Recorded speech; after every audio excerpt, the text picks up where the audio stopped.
the two airlines together as one company.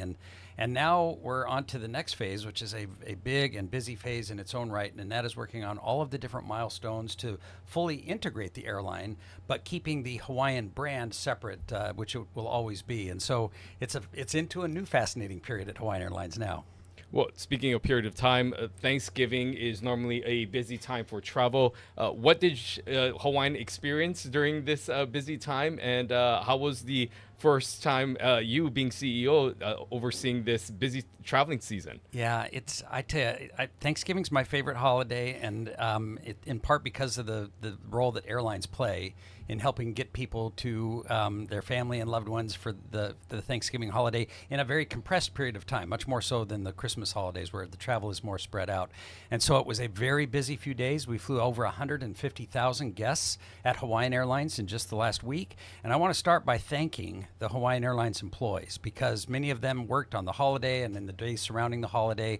They worked very hard, and they focused on safety and on delivering a great operation and a terrific guest experience for our customers. So I just a big mahalo to all of the employees of Hawaiian Airlines. But Ryan, we had a great Thanksgiving weekend. I enjoyed being out with the team on Thanksgiving morning, and I know they were working hard. They were well fed as well, and that was an important aspect of us supporting our team. You know, the thing about Hawaiian Airlines is that it's more than an airline, especially to Kama'aina, to people who grew up here, who grew up traveling on that airline. And for guests who come to the islands too, there is this feeling that your vacation basically starts the moment you step on the plane. And you talked about the importance of, keeping the integrity of the Hawaiian Airlines brand. What are some of the steps that you're taking to make sure that the Hawaiian Airlines experience, remains intact, even though it is now part of this larger group? Yeah, it's an important question, Yunji, because we absolutely intend to maintain the brand, but we will be combining into a single airline. That's a process and an effort that will take much of the next year. And so during that period of time, Hawaiian will continue to operate as a separate operating entity as it has been doing.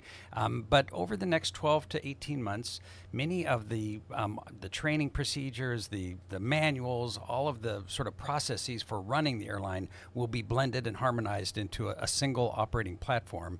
But yet throughout all of that, and even well beyond forever, we're going to maintain the Hawaiian Airlines brand and the Alaska Airlines brand separate and distinct from one another. So a lot of the effort right now is to define the playbook for what that will look like. And you said it, folks appreciate so much the special connection to Hawaii they feel whenever they're flying on a Hawaiian Airlines flight. And so we're identifying what are the signature moments of the experience of flying with Hawaiian Airlines, and then we're going to preserve those. And frankly, Alaska Airlines has some signature moments of their own, and we'll preserve those on the Alaska side. But the intent will be that anytime somebody is flying on the aircraft with the Pualani on the tail, that they will have those signature experiences anytime they're flying with us.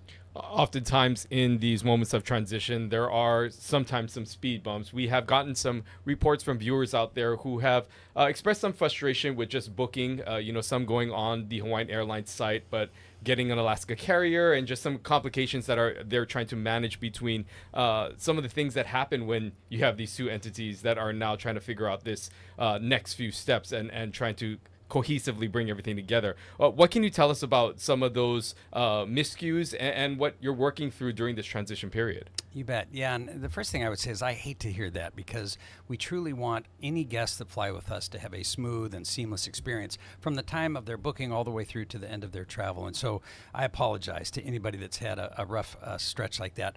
I will tell you that airlines are complex entities, and so bringing together two large complex organizations, especially one that is reliant on technology in so many different ways, it has its challenges. And one of the things that we have wanted to do as early as possible is open up the benefits of flying on one airline to the customers of the other. And so that has meant, for instance, people being able to book Alaska Airlines flights on the Hawaiian Airlines website. The benefit is they're able to access a much larger network that way.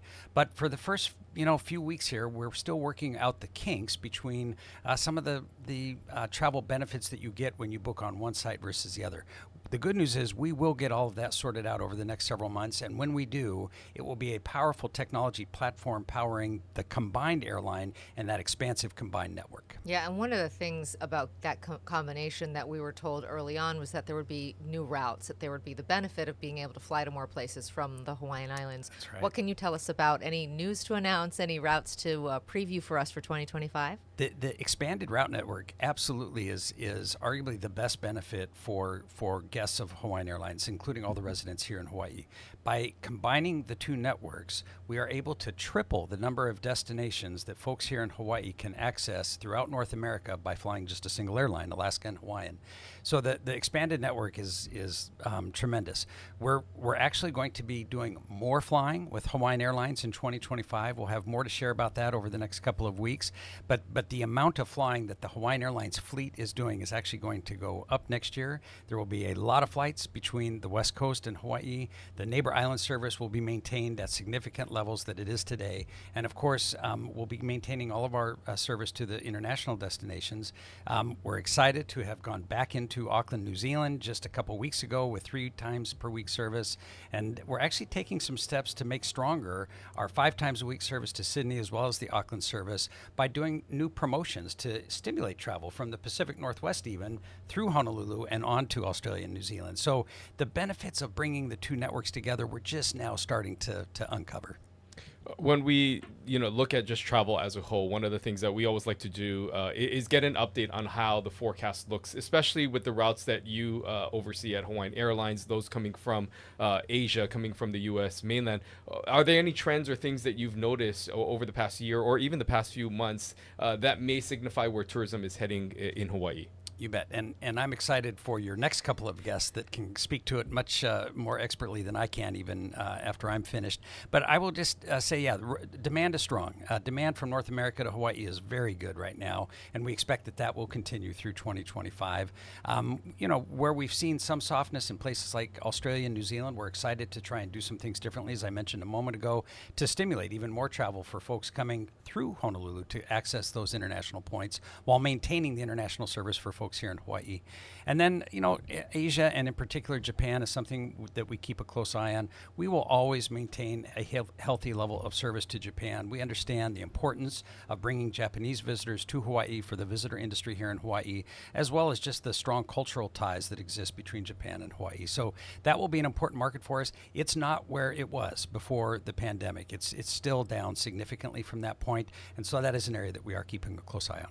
With new routes, hopefully also come new jobs. I'm interested to know the employment forecast for the airline because, of course, when you have redundancies, I would imagine that there will be some cuts as well. So where do you see employment going with the airline? Absolutely. It's something that we want to be open and transparent about. It is a bit of a mixed story. We're certainly mindful that with some of those redundancies that you mentioned, the number of non-contract or management positions here in Honolulu, that number will go down some over the next year or two. The reality is that the vast majority of the non-contract employees at Hawaiian Airlines have been offered either an interim position that will take us out to one of the integration milestones, or in many cases have already been offered a long-term position with the combined company. And there will be more long-term positions that will be established here as well as we go forward. So that piece we're working through, and for those that will not be staying with Hawaiian, we're approaching that with as much care as we can and working very closely with those individuals to help them find sort of their next career opportunity. For the more frontline positions, not only will we be retaining all of the frontline union represented positions here in Hawaii, but adding to them. And in fact, we're in the process of hiring pilots, and also over 100 flight attendants will be hired over the next several months at Hawaiian Airlines as an example of where we're increasing the workforce here. And there will be a number of frontline airport related jobs and maintenance technician jobs that we'll be hiring in the months ahead as well. So I know that you had mentioned that you guys are still developing the playbook, so to speak, between these two entities coming together.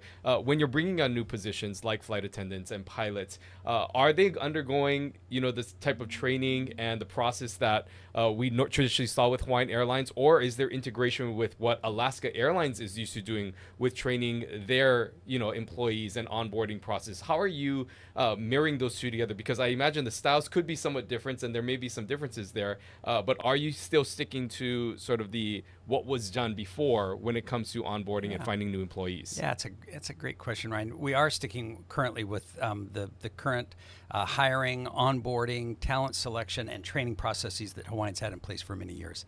And in particular, speaking of flight attendants, it's not only the important training that flight attendants receive around the safety of serving as a cabin crew member, but how to deliver on that onboard experience that is such a special part of the Hawaiian Airlines brand. So for now, those aspects of the training and the onboarding remain the same. Over time, as we get to a single operating platform, for sure, we will sort of blend the training programs of both airlines. And when we do that, by the way, I would expect that we will get to a great place because we will be intentionally trying to preserve the best of both airlines' training programs as we bring them together. But an important aspect of it will be back to this notion of the signature moments of the brand. For those that part of their job is delivering on that branded experience, even when we get to a combined state, we will be focusing on how to deliver on that Hawaiian branded experience for those that will be serving on those flights. You did also mention neighbor islands, and I think a lot of folks here in Hawaii, that's the primary experience they have with Hawaiian Airlines. I want to ask you about the Huaka'i program, what you can tell us about benefits for residents and what you're hoping for that. Absolutely. I've been spending a lot of time on neighbor island flights myself, and it's been great to get out and visit each one of the different islands and destinations that we serve here in Hawaii. And as I have done so, I have recognized that there is a lot of folks traveling for all different types of needs. Some of it is, tourism related, but a lot of it is to, go to a family member's anniversary or wedding, or come to Honolulu for a medical appointment or shopping, things of that nature. And we want to support that type of travel to the greatest degree possible. And so I am really excited that we have now launched the Huaka'i by Hawaiian program, which is a program designed for and exclusive for residents of Hawaii. One aspect of it is to show our deep commitment to the residents of Hawaii.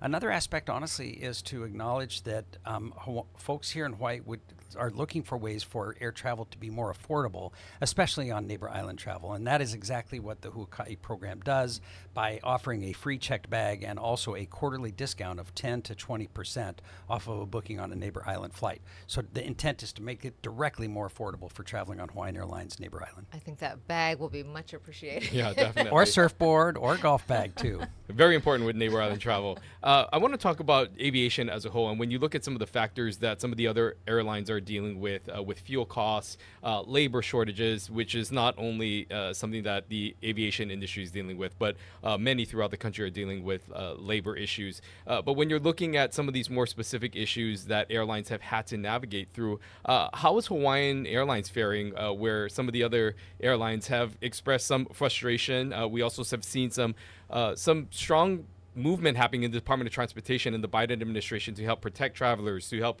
provide reimbursements. There's just been a lot of movement in this industry as a whole. How has Hawaiian Airlines navigated through all of this?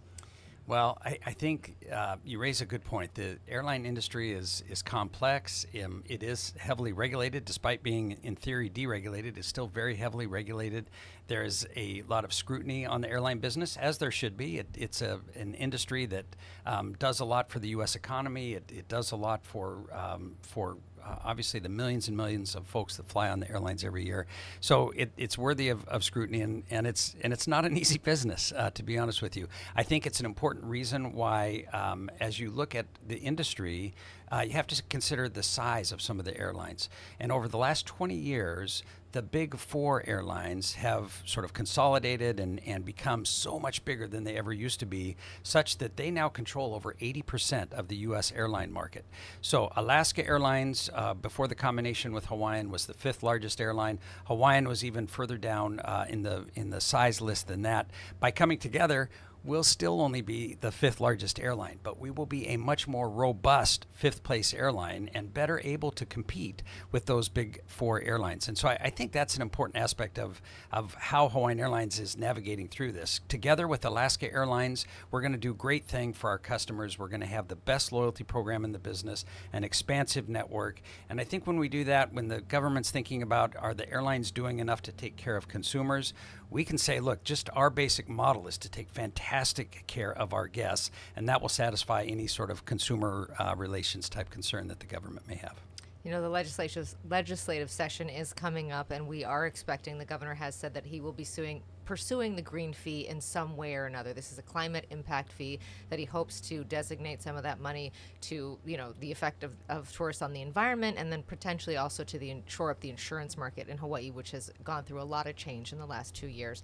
But I'm interested on what your position has been, because the tourism industry traditionally in the last 2 sessions has pushed back pretty hard. What are your thoughts about having an impact fee and what that could do when travelers are making their decisions on whether or not to come to the islands? Yeah, it's an important question. I'm so glad you have your next 2 guests that can come and really get into that issue in even greater detail. What I would say is that it's important for the stakeholders in the visitor industry, whether that's hotels, airlines, but really everybody here in Hawaii is a stakeholder in some fashion with the visitor industry. So it's important for the stakeholders to be very much involved in the conversation. So in whatever proposal might be brought forth, all of the industry on the industry side of it, the airlines, the hotels, rental car companies, tour operators, et cetera, need to be fully engaged in the discussion, because it does have big impacts for all of us.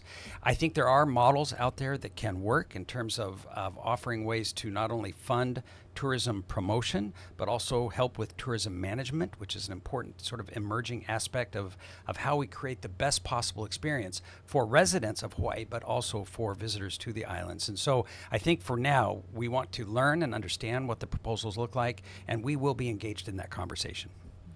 Just thinking about your time here on the island, about a year, what has been the most surprising thing for you, be it surprising in your work that you do, or just surprising living in Hawaii? What is something maybe that was unexpected when you first decided to take this job and make this move? Yeah, people ask me, how do I like being in Hawaii? It's a beautiful place, of course. You both know that. But what you also know is that it's the people of Hawaii that make it so, so special. And it's certainly not really a surprise per se, Ryan, but the people of Hawaiian Airlines have been so incredibly gracious and so incredibly good to work with. This is a talented, very professional group of airline leaders, and it's been fantastic to work alongside them over the past year, and especially so over the past 2.5 months since the deal closed. It's again no surprise, but it is pretty amazing. Hawaiian Airlines is celebrating its 95th anniversary this year. We just had our big celebration 2 weeks ago, and as we all came together for that celebration, we did not have anybody there that's been with the company the entire time, but you would have been amazed how many we did have that have been with the company 40 years, 50 years, and even 60 years. And so the tenure, the commitment to the company, to the brand, and to serving the people of Hawaii that the employees of Hawaiian Airlines have it's truly impressive. Not a surprise, but it's been one of the most special experiences I've had so far. Yeah, I mean, that is one of the things I love about flying on Hawaiian Airlines is that you see the same flight attendants that you've seen for many, many years. Yes. I want to ask you about the Moana plane because Moana 2 opened up this weekend, and we saw that it did very, very well over the Thanksgiving holiday. What can you tell us about the Moana plane that's out there? Yeah, it did fantastic at the box office, right? I will tell you, we have 3 airplanes with special Moana 2 liveries on them. I'm told that they fly a little faster and have a little more pep in their step than the rest of the fleet right now, which is pretty cool. Again, it's been a fun thing for us to celebrate. Kudos to the Hawaiian Airlines marketing team, Elisa Onishi, and a whole bunch of folks that brought that partnership with Disney together and is allowing us to celebrate the movie and its special connection to the culture and the place of Hawaii. I just want to ask, as you continue to navigate through this time of transition, what is the atmosphere and attitude like at Hawaiian right now? Because, just a few months ago, there was a lot of uncertainty. People didn't know what was happening. And now that things are being outlined and laid out, I think there's a little clearer direction. But overall, how would you gauge where things are at right now with just the overall pulse of those who work for Hawaiian? It's an interesting question. And I'll be as transparent as I can be about it. I think that there are still a number of Hawaiian Airlines employees that this is a time of change. And, human nature is that not everybody embraces or is excited about change, at least early on. And so there are some folks at Hawaiian that are still in a little bit of a wait and see mode. What will it look like? Will the brand definitely be retained? What's the integration activity actually going to turn into over the next several months? And that's totally understandable. And so there is that aspect of it. There are still, as I've mentioned, some of our non-contract or management folks that their own personal positions are still being sorted out. And so that's an aspect that we have to take into consideration as well. But I do think, I really do, that there's a growing sense of optimism, that there's a recognition of the strength of the Alaska brand, the Alaska company, and how the two strong companies together can do so much more for guests, for residents of Hawaii and throughout really North America and all of this corner of the world. There's a lot that we can do for our guests, and I think people are starting to realize that inside the company, and there's starting to be some excitement about what we can go to together over the next year, 2 years, 10 years, 20 years as Hawaiian Airlines with Alaska Airlines. We always like to bring in the viewer comments. Thanks for those of you who are writing in this afternoon. Jarek wants to know, is Hawaiian going to maintain their fleet or switch to Alaska model of all 737s? What do we know about the planes themselves? Now, Jarek, thanks for the good question. As an airplane geek myself, it's one that I pay particularly close attention to. You know, Hawaiian Airlines has a fantastic fleet. It is a mixed fleet, whereas the Alaska model has been to simplify and go with just the 737. But honestly, each of the airplanes in the Hawaiian fleet have a specific mission that they are fulfilling very nicely right now. So there are no immediate plans to change anything with the Hawaiian fleet. And an important component of that are the wide-body airplanes in the Hawaiian fleet. So the A330s and the recent additions, the flagship of the fleet, the Boeing 787 Dreamliner. So we have 12 787s coming. We only have 2 in the fleet now, so 10 more coming. Plus we have 24 of the A330 wide-bodies. The combined company, I can tell you, is very excited about having those wide bodies in the fleet. They fly a fantastic mission to bring visitors from all over Asia and Oceania and North America to Hawaii, and they will serve other purposes as we go forward as well. And so I'm excited about the Hawaiian Airlines wide body fleet in particular, but the whole fleet is doing its mission, and I expect it will stay the same for the next few years. You know, I just have one final question. When we talked about this merger, a lot of it has been focused on the impacts of the Hawaiian Airlines employees, but there is a group of Alaska Airlines employees that work here in Hawaii that has serviced this community for over 10 years. What has happened with those individuals? I mean, what happens to the Alaska Airlines Hawaii footprint? Will we only see Hawaiian Airlines here, or will there still be an Alaska Airlines team? And what is that integration with the Hawaiian Airlines team? Yeah, it's important because you're right, Ryan. The Alaska team here in the islands have done a fantastic job building up the Alaska brand to a certain degree here in the islands, and most importantly, providing great, safe, reliable service for visitors to the islands and for folks here in Hawaii that needed to travel to the West Coast. So fantastic people, lifelong folks from Hawaii like Daniel Chun that has really led a lot of our external efforts here in Hawaii during the last 13 years. So those folks they're going to stay with the company. Most of them will continue in leadership positions. Daniel himself is now a key part of the Hawaiian Airlines leadership team here in Hawaii, and so they're going to continue to play key roles for the company, the combined company, as we go forward. We are almost out of time, but want to give you an opportunity for a final thought. I know you said that new routes are coming, hiring is robust. You know, you mentioned we started off talking about how this sort of was announced a year ago. It's 2 months now since the actual merger. Do you feel like the hard part is over? I mean, what do you want to leave us with this afternoon? I believe that we've traveled a great distance in the last 12 months since a year ago today, and we have a lot of work yet ahead of us. And I don't want to sugarcoat that. And maybe back to the very first question about somebody that had a little bit of a rough experience booking a flight or, having the benefits that they expected not be there. That is something we want to get fixed as quickly as possible, because ultimately we want it to be a fantastic experience for our guests. That's why we're here, is to serve our customers. And so there is a lot of work ahead. Airline mergers they're a big effort. And so, but we have a good playbook for it. At both Hawaiian Airlines and Alaska Airlines, we really do have fantastic people with tremendous experience, and we're going to do well with this. It's going to take us a little time to work through all the big milestones, but I would be if I were somebody looking at Hawaiian Airlines here in Hawaii, I would be very optimistic about the future of this company. Okay, Joe Sprague, thank you so much for joining us today. Mufi Hanneman joins us on the other side of the break. Stay with us.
Welcome back to Spotlight Now here on Hawaii News Now. We are joined by Mufi Hanneman, the CEO of the Hawaii Lodging and Tourism Association. Mufi, thanks for being here.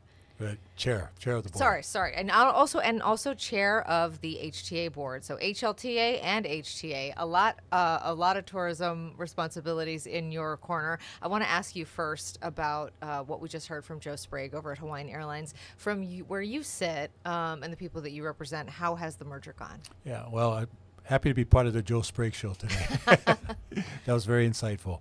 You know, I have a long history with Hawaiian Air. Obviously, a lot of friends and family members. So like everyone else, there was a bit of angst and trepidation when this was announced. And the hope was that the transition would be a smooth one, because the economic reality, I think all of us that understand the business knew that Hawaiian Airlines was facing some very difficult fiscal challenges.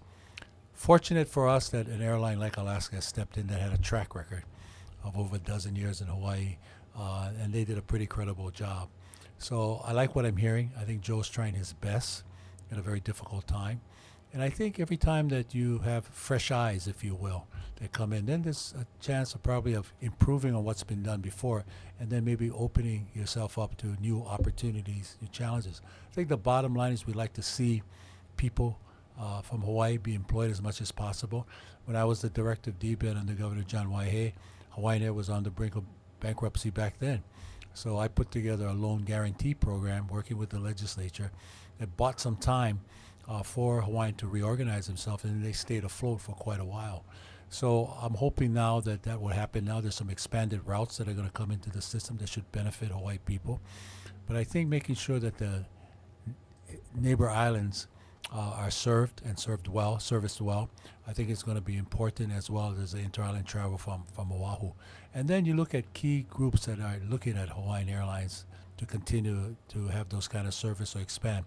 Whether it's the Samoan community that looks at Hawaiian Air as the only airline to get them back and forth, or the Filipino community with respect to service to the Philippines. Hawaiian Air used to have that in the past. I just came back with the Pacific Century Fellows from the Philippines. So we talked about an idea that maybe instead of going Honolulu to Manila like Hawaiian used to do before they suspended that service, maybe go to Honolulu to Lauag. Lauag is where a lot of Filipino residents have their ancestral heritage ties to, and then go on to Manila. So these are the kind of things I know Joe is open to, and I like what I'm hearing. But then again, you always hate to see an airline go by the wayside, but his commitment to keep the brand, to keep as much of the positive things that Hawaiian has done, because they've done a lot of wonderful things for Hawaii, I think that's very important, and I like that he's going to maintain that. Let's talk a little bit about some of the tourism numbers that we just saw this past week. We also talked about that, and what you think that spells for just the next coming months or the next quarter ahead, where traditionally maybe we might see a dip, but it also ties into what we're going to be talking about, sports tourism. There's a lot of large events that are coming here to the islands over the next few months. But what have these last few months been like in terms of numbers and what we're seeing and trends that we're expecting? I want to really express my appreciation to Mayor Bisson and Governor Josh Green, who embarked with us on a saturation mission that we thought was of the highest of priorities. We heard that from the industry. We at HTA felt the same way, and then working with Hawaii Visitors Convention Bureau. And that was a week and a half that we spent in Los Angeles, our key market. And the best thing that was done there is Governor Green and Mayor Bisson made it very clear that Maui and Hawaii is indeed open, and we welcome you back. That was done with a partnership with the private sector, over a 3-to-1 match of the $1.5 million that we put forward. So we're seeing the results of that mission take place, because Southern California is our most important market. And I'm very optimistic about the numbers. You talked about some large sporting events. You know, Maui was hovering around 60% occupancy, if you will, over the Thanksgiving weekend, or the Thanksgiving week. The Maui Classic brought 7,000 people into Maui, and then we wrapped around a regenerative tourism model of having makeke. So 60 Hawaiian businesses, including 25 from Maui, were able to also generate revenues as a result of it. So that was big.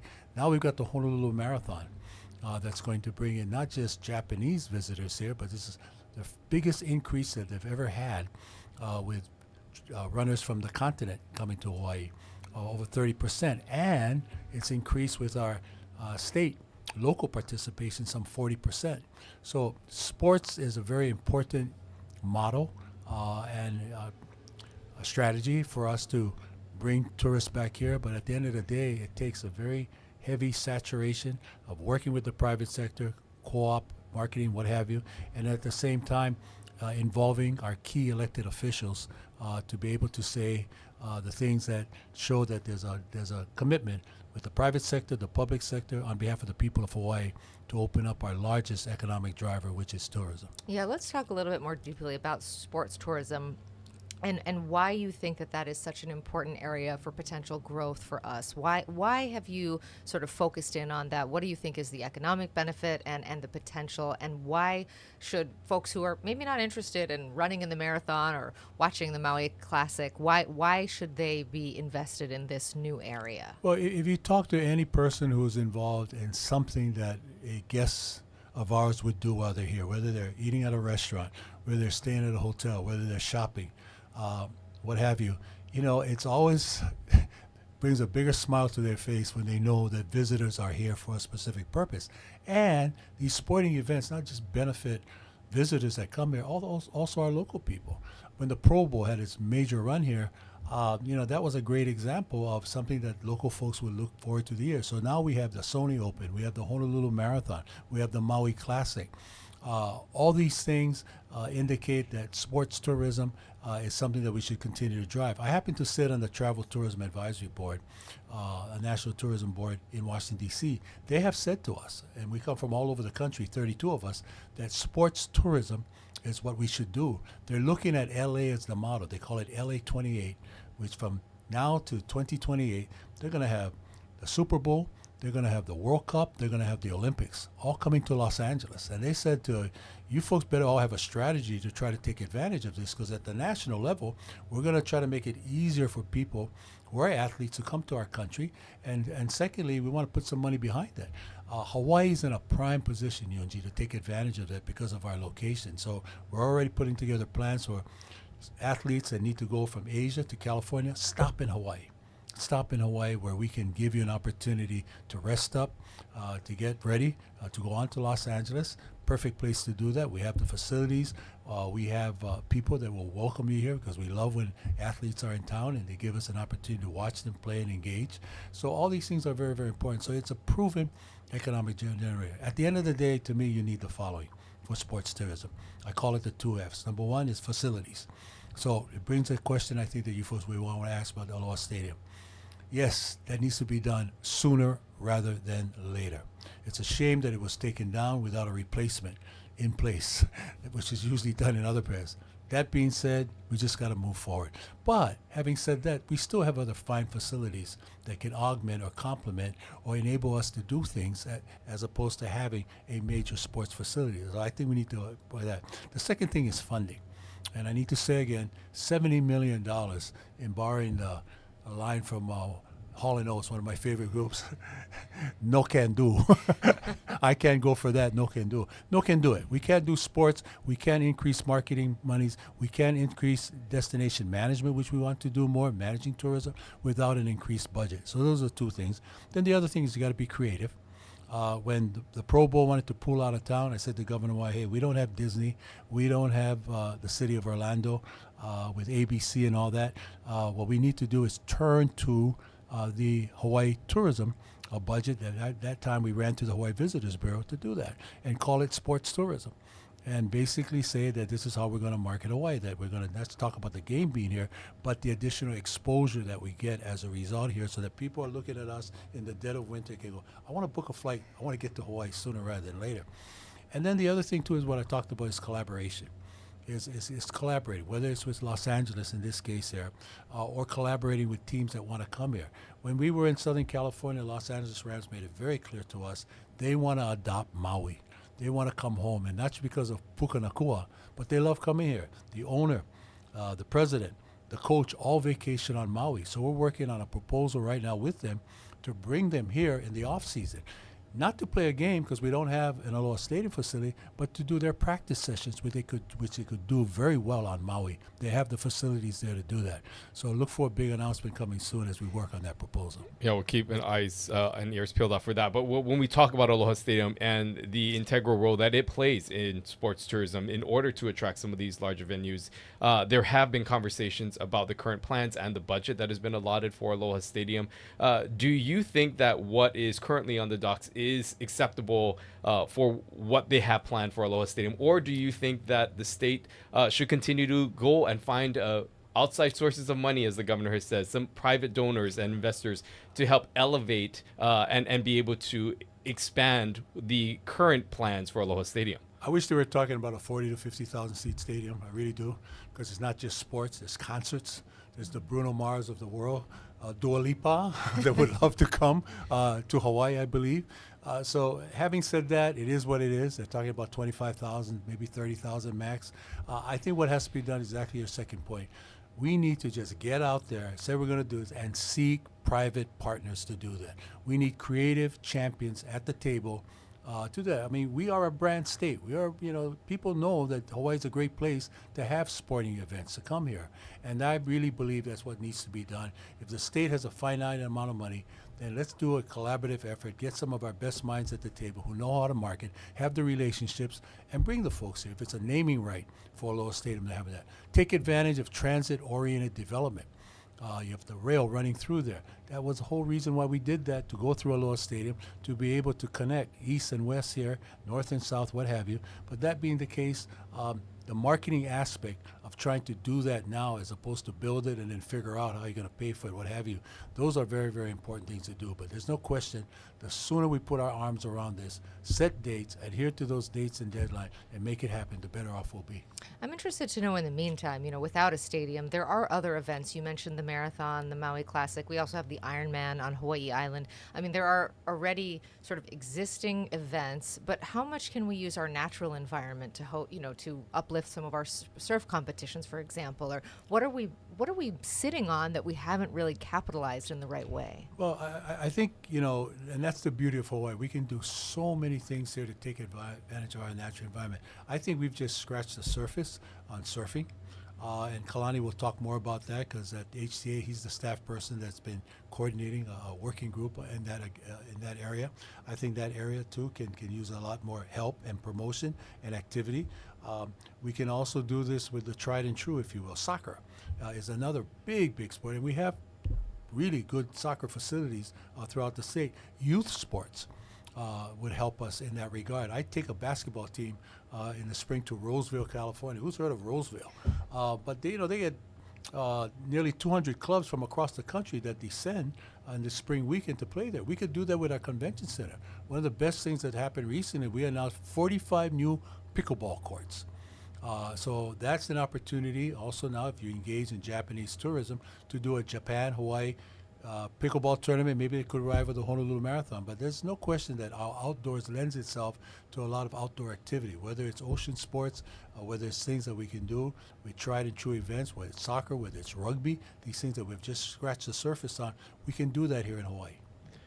One final question. As the legislative session comes up, what would be your top priority as you go to lawmakers this next legislative session in asking for support for as you move into January? We need an increased budget. And it's not just for marketing, it's for destination management. We know that works. When you see local businesses have a smile on their face and they know that they're able to benefit from visitors that come here, through the makekes, where we're encouraging buy local, eat local, shop local. That shows that person in Waianae, Waimanalo, Lihui, Lahaina are all going to benefit as we grow the economic pie. And I'll say this at the end of the day, and I think Dane Wicker said it very well, the Deputy Director of DBED. Economic diversification cannot take place without funding from our number one industry, which is tourism. So for those out there that are pining for another industry to replace the jobs, that money has to come from the number one revenue generator, and that's tourism, because there's nothing else that we have right now to make that happen. Okay, and real quick, how much money are you saying that we We need? need at least $80 million. We'd like more. The industry would like us to try for $100 million. But remember now, I came into this as a chair, and we were defunded for 2 years, zero. So we went from 2 years of zero to 63 million. I'm saying at least 80 million, and obviously very happy to accept more. So we want to collaborate.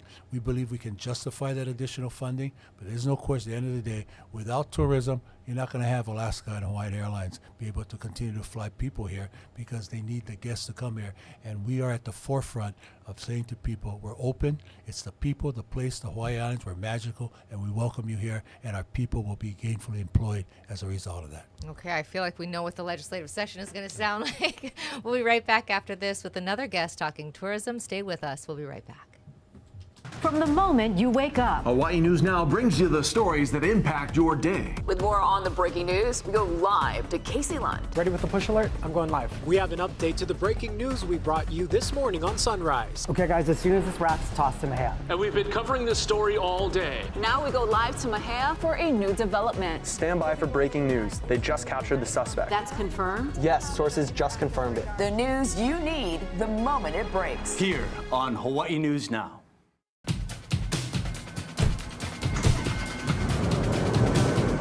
First alert traffic is like always having a helpful passenger right next to you. There's a crash up ahead in the left lane. When we see a backup, we'll tell you live on TV. That doesn't look too good. And send an alert to your phone. I'll type, you drive. First alert traffic on TV, streaming, and on the Hawaii News Now app. Keeping you and your ohana safe. Spotlight Now with Yunji Denise and Ryan Kalei-Suchi. Connecting you with newsmakers from throughout our islands. Going in depth with Hawaii's leaders.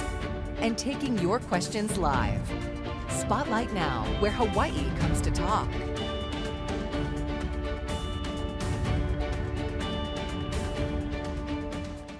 Welcome back to Spotlight Now. We're continuing on in our conversation as we talk about tourism, specifically sports tourism, and we always want to engage you viewers. Again, you can scan this QR code at the bottom of your screen to engage in the conversation. And we want to welcome in now Kalani Ana'ana from, did I say that right? I don't think I did. Ka'ana'ana, Chief Brand Officer from the Hawaii Tourism Authority.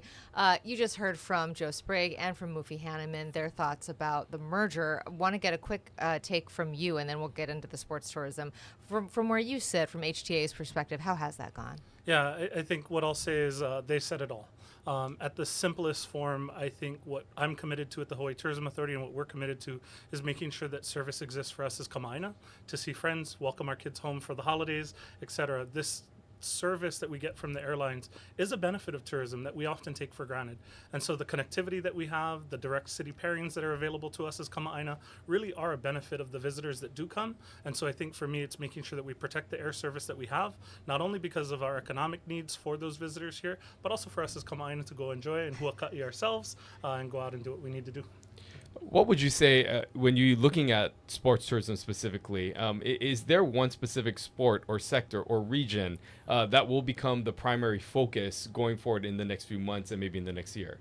I think I'm going to zoom us out a little bit, maybe about to 30,000 feet to continue this airline theme we've got going today. But fundamentally for us, sports as a segment of the visitor industry will become the focus. And I really want to start there.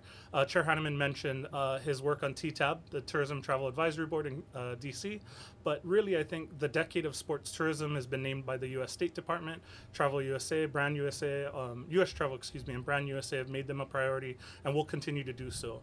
On a local level, I think what we try to do is we really kind of think about them first around Hawaii authentic sports. So when I think about things that are from and of Hawaii, we want to start there. So how do we make sure that people know that surfing's home is in Hawaii? How do we support our local surfers? We did a partnership with WSL. When I came in, we sort of revamped that partnership. It was very marketing focused. What we've done now is we now sponsor 4 QS 1000 events, which are the qualifiers that allow our Hawaii surfers to qualify for the Champions Tour. And that's a really important part for us to make sure that there's a local benefit beyond just the marketing. The other one I think about is beach volleyball, invented at Outrigger Canoe Club, right? And that's a really important part of our local lifestyle here. I think about the Ironman that was started here in the 1970s, right? Ironman has gone on globally as a huge event, the World Championships in Kona. How do we continue to support Hawaii Authentic? And then I think about the other major sports that we have. Obviously, golf is a big one for us, not only because of the visitor spend and segment that it brings to Hawaii, but also the assets or facilities, like Chair Hanneman mentioned. They're really well aligned. Basketball, football are really good ones, soccer, and then obviously things that we can host at the convention center. HTA has the privilege to manage the Hawaii Convention Center, and there's a lot of stuff we can do indoors as well.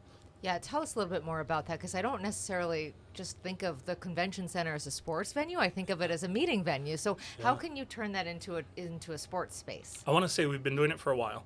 I think we made about $1 million investment around 2017, 2018 maybe, buying the volleyball and basketball courts. Now we've invested in pickleball courts, but we can host all kinds of things indoors. As recently as this past weekend, we had a large volleyball tournament there at the center. So it's always an opportunity if you're looking to host a pickleball tournament. I know pickleball fields and tennis courts, I don't know the word, sorry. Pickleball courts are hard to come by. Convention center, 42 of them.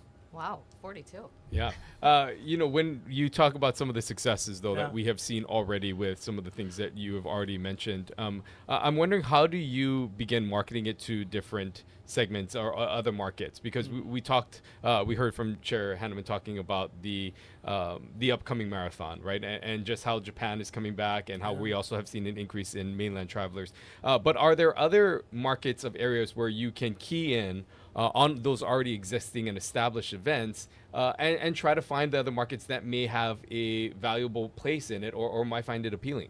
So when you mean markets, do you mean like visitor markets we could go? Yeah. Absolutely. I think the beautiful thing about sports is they're universal. And if people have a passion for that particular sport, it's really easy to make the connection. Hawaii has an opportunity to recognize its strengths in sports. I think many of us grew up as multi-sport athletes, whether you were in high school athletics, college athletics, or beyond. We have a deep commitment in our culture to sports, and so how do we leverage that? And so what I think people see is they feel an authenticity when we talk about sports in the Hawaiian Islands. And so how do we really, again, make sure that they're first aware? HTA sponsors, through our signature events program and community enrichment program, over $7.5 million in sports-related events. And so that has some big marquee ones, like Chair Hanneman was mentioning. But we also do stuff for Groms and like bodyboard competitions on Kauai and Oahu, and really small local stuff too, that really become a pipeline and that we're able to feature and then invite visitors to participate. You know, we've talked a lot over the last couple of years since COVID about sustainable tourism, about the kind of visitor that we want to bring to Hawaii. What is the sports visitor? What kind of a visitor is that? I mean, I tend to think that would be a quote-unquote good visitor, because they're going to stay in one area, they're going to be focused on their sport, they're not going to go into the neighborhoods. But tell us about, when you think of the sports-specific traveler, whether it's a fan or an athlete, what characteristics do those have, and why is that an appealing market to go after? As an athlete and coach myself, discipline is a huge part of sports. And I think with that comes the behavior that we want from visitors in Hawaii, who are willing to explore, have curiosity, hold space for what is unique and special here in the Hawaiian Islands. And so they absolutely sort of fit that target audience that we're looking for. I think sports is also really good because they come with families, and they come and they add bookends to either end of the tournament or the clinic or the whatever it may be. And so that's a really good benefit for us if we're trying to drive spend. And so any of additional days that get added on to the events are a plus for us that sports bring. This has become more and more of a topic that we're hearing more about. Our term sports tourism is something that we've heard more recently. But I'm wondering, is this new? Because No, I feel like, it's not. You look at the existing events that are already on the books. I think Hawaii has done a pretty good job of establishing some world-class events here. But why is this now becoming a focus when it seems like this has been kind of the mode for some time now? Yeah. The short answer is no. This isn't new. I think, again, it comes back to this sort of culture of sports that we grew up here locally. What we're going to do, right? We cannot play in a house. We got to go out. We got to do sports. We got to go play outside. And so I think it really comes from this deep sort of connection that we as Kama'aina have to sports. I think what we're able to do right now is leverage that. And I think the added emphasis you're hearing really come from a national priority set by the federal government, right? Like I mentioned, the Decade of Sports. And they're sort of attracting things like LA in 28. They've got got World Rugby Championships for men and women, and there are these really marquee levels at a national level. And then how do we think about that at a sports tourism level for the states? And so that's probably why you hear this added emphasis. But I think it's a really important segment for us. Spend is higher, and then they're really, to your point, I think a guest that respects Hawaii and come from a culture of discipline and respect, and that is inherent to sports that they see and they live throughout their whole life. And so it's not just on the court or on the field or in the water, it's all their life. You know, Mufi made a pretty impassioned plea, or argument, I would say, for an 80 million or more investment from the legislature. Is there anything that you would add to that as to why this is money well spent, why this is good investment, particularly because he's right, we went from $0, right, to then where we are now, and he's asking for a lot more in this upcoming session. Yeah, I think the crux of the argument comes down to, can we demonstrate a return on investment? That's always the argument that is made around tourism budgets. I think what is different about the budget we're asking for now is the legislature last session added a whole complete new area of scope for us with destination management, which is how do we manage the impacts, positive and negative, once those visitors are in Hawaii? That wasn't there before. And so why do we have the same budget as before with all this new statutory material? So I think for us, if they're going to ask us to do destination management and marketing, the budget needs to reflect both. I think also we can make some really strong arguments about the economic return that is directly attributable to the work that we're doing. And so for marketing, for example, roughly speaking, this is rough math, for every dollar the state expends in tourism with us at HTA, we're putting about 26 back in the bank for the state legislature. When you look at tourism as a whole, and we're talking about specifically sports tourism today, but are there other markets that you feel that the state should tap into, or other sectors, whether it be more conventions or other sources of groups of people that the state could target? What would you say, along with sports tourism, is another focus of the organization moving forward?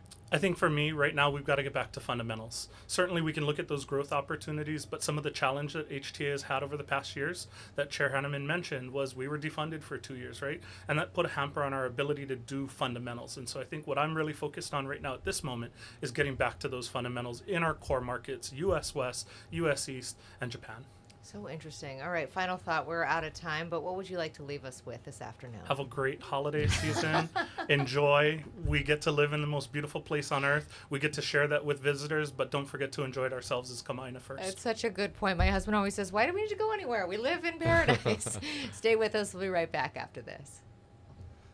From the moment you wake up. Hawaii News Now brings you the stories that impact your day. With more on the breaking news, we go live to Casey Lund. Ready with the push alert? I'm going live. We have an update to the breaking news we brought you this morning on Sunrise. Okay, guys, as soon as this wraps, toss to Mahia. And we've been covering this story all day. Now we go live to Mahia for a new development. Stand by for breaking news. They just captured the suspect. That's confirmed? Yes, sources just confirmed it. The news you need the moment it breaks. Here on Hawaii News Now. Spotlight Now with Yunji Denise and Right Kalei Suchi. Connecting you with newsmakers from throughout our islands. Going in depth with Hawaii's leaders. And taking your questions live. Spotlight Now, where Hawaii comes to talk.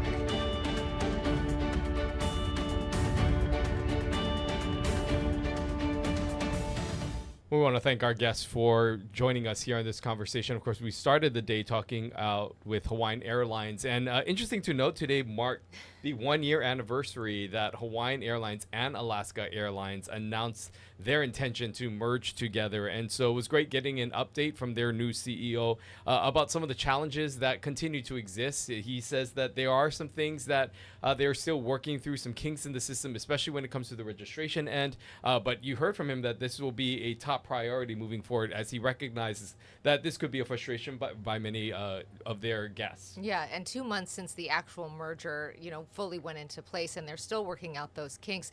But they do have that new Huaka'i program, which should benefit Kama'aina, and also saying that they're going to keep the larger fleet of airplanes, that they won't adopt the Alaska model. Interesting to hear his thoughts about hiring and new routes. If you want to be a flight attendant, he says now is the time, and in the next few weeks they will be announcing some expanded routes, so we look forward to that. Also hearing from Mufi Hanneman and from Kalani about sports tourism and why that will be a major push, and why they're pushing for $80 million from the legislature next session. Yeah, it should be interesting to see how the legislature reacts to the Hawaii Tourism Authority, this legislation legislative session.